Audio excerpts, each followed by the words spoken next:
products I'll be using to finish. This is tongue oil. These are Watco Danish oils. This one's walnut. If I need a little red, this one's cherry. And this one here is natural or neutral. There's no color in it. Paint thinner to thin things down. And if I need darker things, I have some stains here that will work. The goal is not to make it look like new. The goal is to keep it looking like it's been used. You know, the patina and this sort of thing, the old natural look. To make it look like new, I'd have to strip everything off and start from scratch.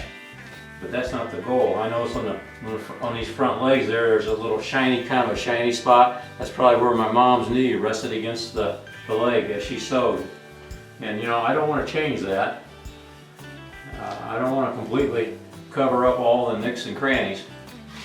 But you know, the patina and just brightening up the walnut to make it more look like what it did, a piece of furniture that's original yet has been used for 71 years. So it's such a little bitty spot. The first thing I want to do is square it up with the chisel. If there's a bigger spot, I wouldn't do this.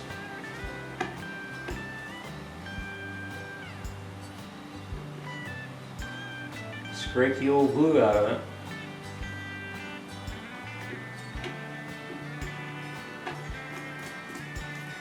Take a piece of tape, put it over the spot,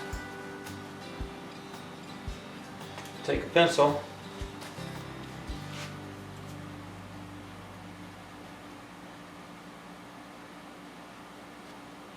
color in the edges.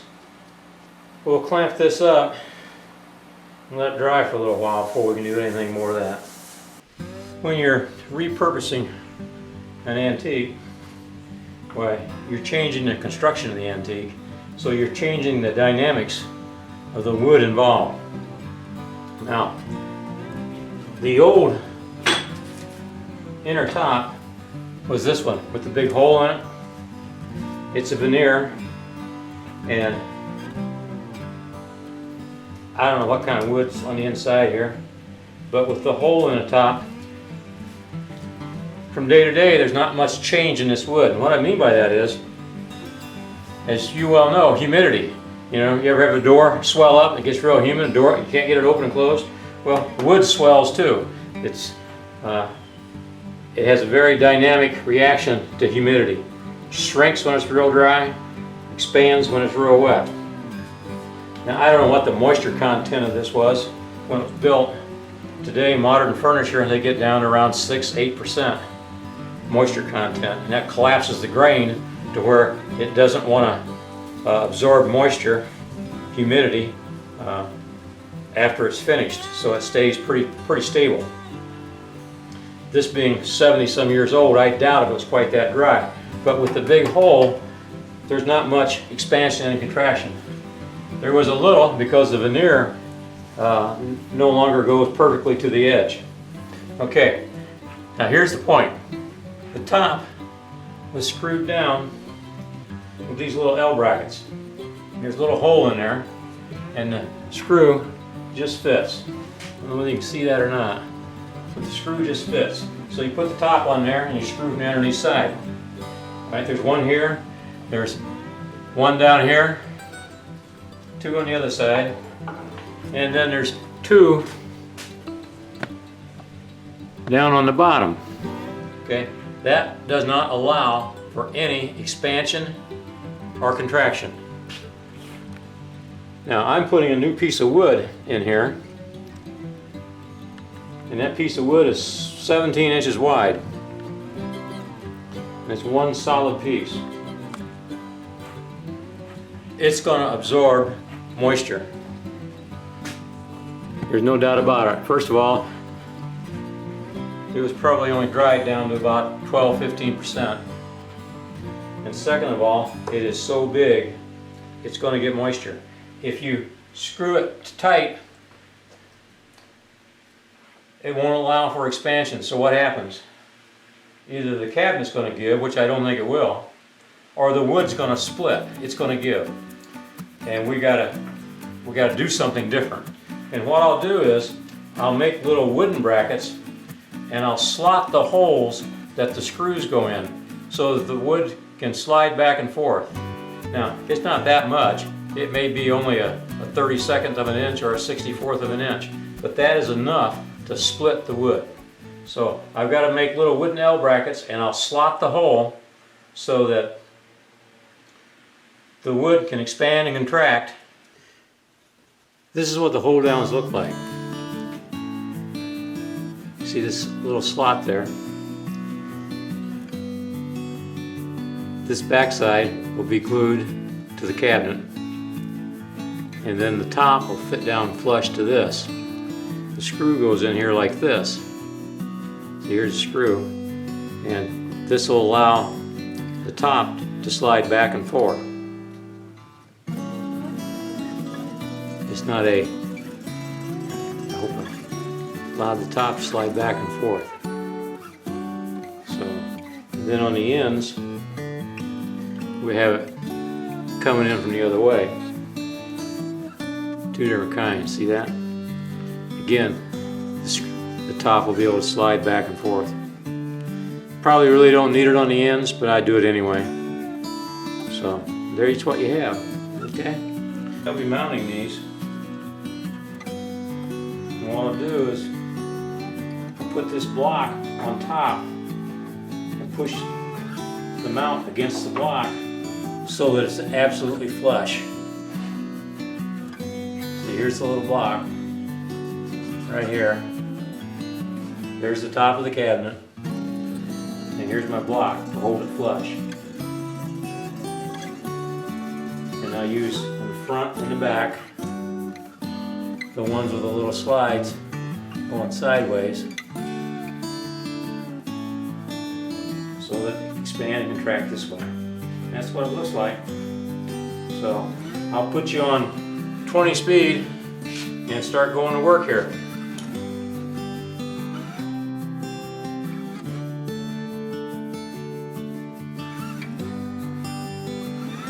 Good morning. It's been about a week. Everything's all cured up. Everything's looking good. So I'm going to start putting it together this morning. First thing I have to do is get the inner top and mount the hinges and kind of go from there. So not much really to talk about, but we'll put you on 20 times and we'll get this put together. This project has become the nightmare from the dark side. I've stripped the top here 5 times. This is the 5th time, and I've given up on trying to use polyurethane, which would have given it the greatest protection. And now I'm in doing what they call English or French polishing. English or French polishing.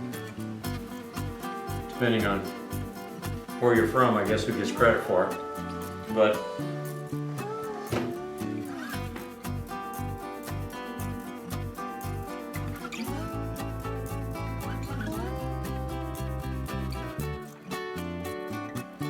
well, here it is after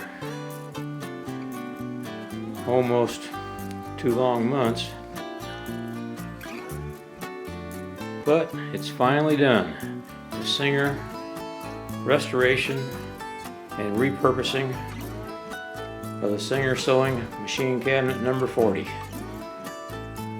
It's been almost 2 months since I started this project, but it's finally done. Our goal was to restore it and bring it back to a condition where it was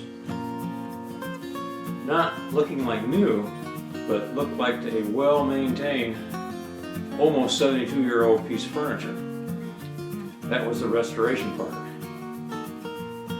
The repurposing was to be able to open it up and use it as a sidebar. For, like if you have guests, you could put cookies and coffee, cakes, whatever on there. And I think we've done that. Also, I wanted to change out the little drawer. Remember, it had a flip-out drawer like this, which was really of no purpose or use at all. And I changed it to a small pull-out drawer. The idea of the repurposing was to be able to open it up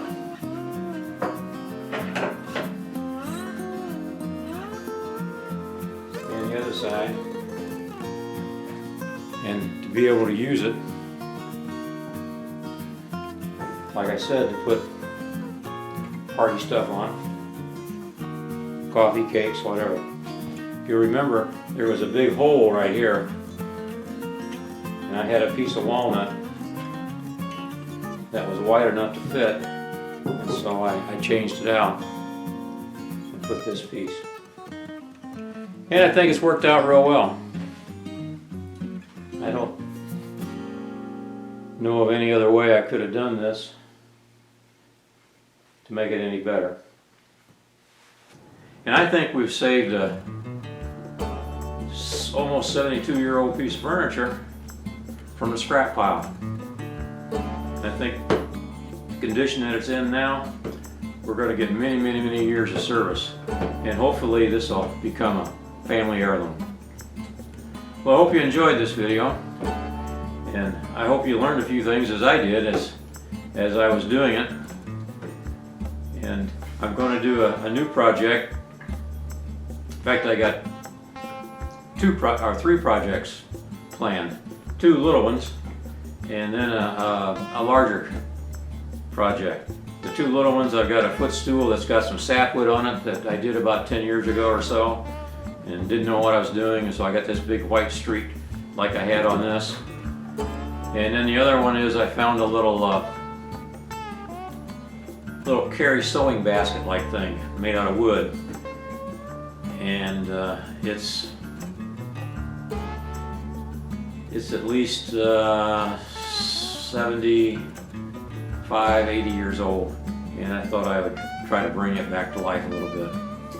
And my third project, which I'll start probably in early December, I have a lane, it's going to be around 90 years old, Lane cedar chest that I'm going to try to bring back to life. It was a wedding gift to my wife's mother when she was first married. So, some interesting projects. And in the meantime, I appreciate you watching. And don't forget, I do photography as well on this channel. So, as always, keep your shutter clicking. Catch you later. Bye now.